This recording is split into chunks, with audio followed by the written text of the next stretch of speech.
¿Qué tal, gente?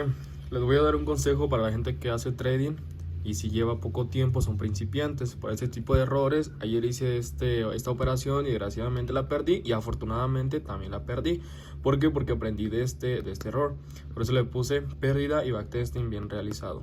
Les diré por qué ahora estuve analizando, y para que no cometan ese mismo error, cuando vean este tipo de movimiento que son acumulaciones, y luego el precio, como subió aquí, bajó y siguió en acumulaciones, es porque hay poca liquidez.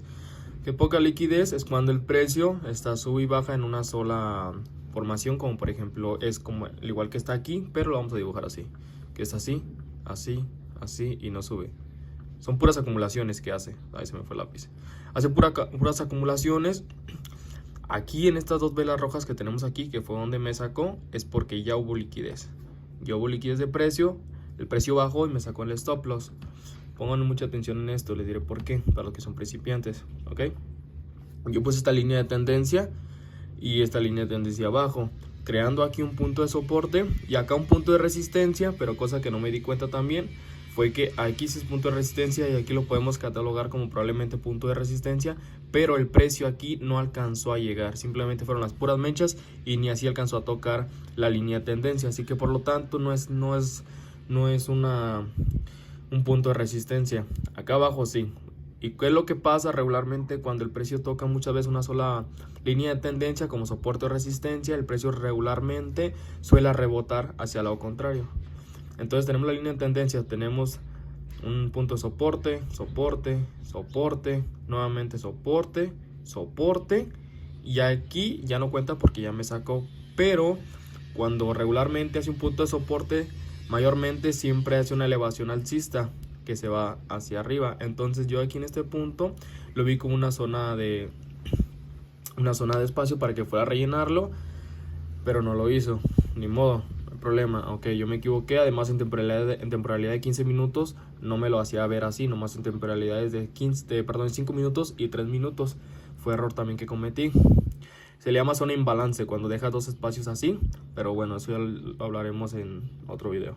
¿Qué es lo que pasa después de esto? La acumulación, ¿qué es lo que yo tendría que haber esperado? Lo que yo tendría que haber esperado sería lo siguiente: después de una acumulación, esto lo vamos a ver como un cuadro, y el gráfico, esta acumulación está dentro de este cuadro, en estas dos líneas de tendencia. ¿Qué es lo que yo tenía que haber esperado? Que el precio saliera por encima, sea alcista o sea bajista, y yo haber tomado una entrada. Porque regularmente cuando tienes una zona de una línea, perdón, tienes que esperar. Regularmente siempre es mejor esperar para que el precio baje y saque unas dos velas por debajo de esa línea de tendencia para ver si el precio va a subir o va a bajar. Es cuando ya lees las velas. También depende de tu organización que vayas a proyectar de que va a subir o va a bajar. Por ejemplo, aquí sacó esta vela muy grande, que está más grande que la que están aquí alrededor de estas acumulaciones. Ok, estas son Kyoji y esta es una vela de... Perdón, se me fue el nombre. Ahorita déjame acuerdo. Pero después sacó otra vela que tenemos aquí abajito. Esta vela envolvente, corrección. Sacó dos velas envolvente enseguida. ¿Ven cómo rebotó? Hasta la mitad de donde estaba mi stop loss. Y luego sacó la otra sacándome completamente. ¿De acuerdo? ¿Qué tendría que yo haber esperado? Cuando está en una línea de tendencia, se espera que saque una vela así, supongamos, otra vela enseguida, para yo proyectar si el precio va a bajar o va a subir. No quiere decir que cuando salgan dos velas por debajo de la línea de tendencia, sea alcista o sea bajista, quiere decir que el precio ya vaya a bajar, sino que es una oportunidad para que probablemente pueda llegar a bajar, depende de tu análisis también. Entonces, como mi análisis en esta parte era alcista, yo no le puse mucho empeño a eso porque creí que subiría a tocar estos puntos altos. Ni modo, me equivoqué. Se aprende.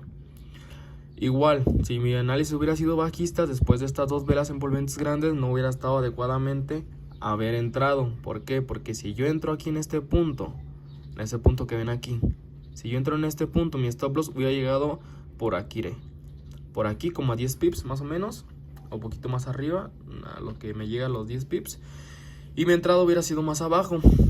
Probablemente me hubiera sacado si hubiera distribuido un poquito más para arriba, pero no hubiera sido efectivo haber puesto mi stop loss aquí, porque siempre debes de ponerlo regularmente, intentarlo de poner por encima de un high o un low, por debajo. Entonces hubiera sido un mal análisis. Después de yo ver estas dos velas, y los que les aconsejo también es que dejen primero, si es una acumulación que hay poca liquidez y lo tienen cerrado así como lo tengo yo, que tengan un soporte, una resistencia o un mismo soporte, que se esperen y tomen la entrada en una zona de liquidez. Tomen la entrada en una entrada así, miren, que hubo liquidez aquí en estas dos velas. En estas dos velas con mucho volumen. Entonces, ¿cuál era lo mejor en esta distribución bajista? Que como aquí no sería recomendable que yo entrara, porque probablemente hubiera podido subir de vuelta, no lo sé, era mejor que me esperara, usara el Fibonacci, punto A y punto B. ¿Ven dónde me da el 50%? El 50% me lo da aquí en la línea de tendencia. Subió un poquito más, si se dan cuenta subió hasta el 80%. Al 80%, pero está bien, igual hizo el retroceso. Yo me hubiera esperado a que hiciera el retroceso y de aquí, ahora sí hubiera tomado la entrada. En vez de tomarla hacia arriba, o sea, en vez de tomarla aquí, la hubiera tomado aquí, en este punto. Que haga el retroceso, lo hizo más arriba, pero de todas formas terminó bajando. Y no lo hubiera tomado, la entrada no la hubiera tomado en cuanto tocara la línea de tendencia. Porque también, simplemente si yo la tomo al momento de que toque la línea de tendencia, el precio hubiera podido hacer esto, miren. Va así, baja y hubiera podido subir así. Y hubiera perdido. ¿Qué implica? Volver a hacer lo mismo que les acabo de comentar. Esperar a que dé unas dos velas por debajo, rojas, o puede ser verdes, pero que siga distribuyendo hacia abajo, por debajo de la línea de tendencia, como lo hizo aquí. Sacó esta vela, enseguida de que terminó la vela envolvente de esta verde y la otra roja. Sacó esta vela roja, dejó un pedacito por debajo de la línea de tendencia y continuó la otra, miren. Sacó otra roja por debajo, se permanece abajo de la línea de tendencia, con probabilidades de que siga distribuyendo hacia abajo. Creó otra acumulación pequeña de varias aquí, otra vela por debajo, borra para que se alcance a ver, otra vela por debajo, otra vela por debajo, otra vela, pero muy chiquitas, son casi puras mechas. Creó otra vela por encima, otra vez, de mitad por debajo de la línea de tendencia y por encima. Y creo otras velas rojas también. Y después tenemos estas dos velas envolventes muy grandes con la distribución hacia abajo. Si yo lo hubiera hecho de esa manera, hubiera ganado.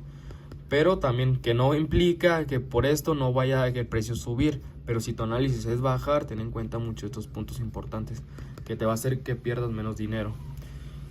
Por cosas como estas vas a perder mucho menos dinero, porque yo perdí $60, $100 más o menos, porque tengo dos cuentas. Entonces tengan mucho ese punto para que no pierdan.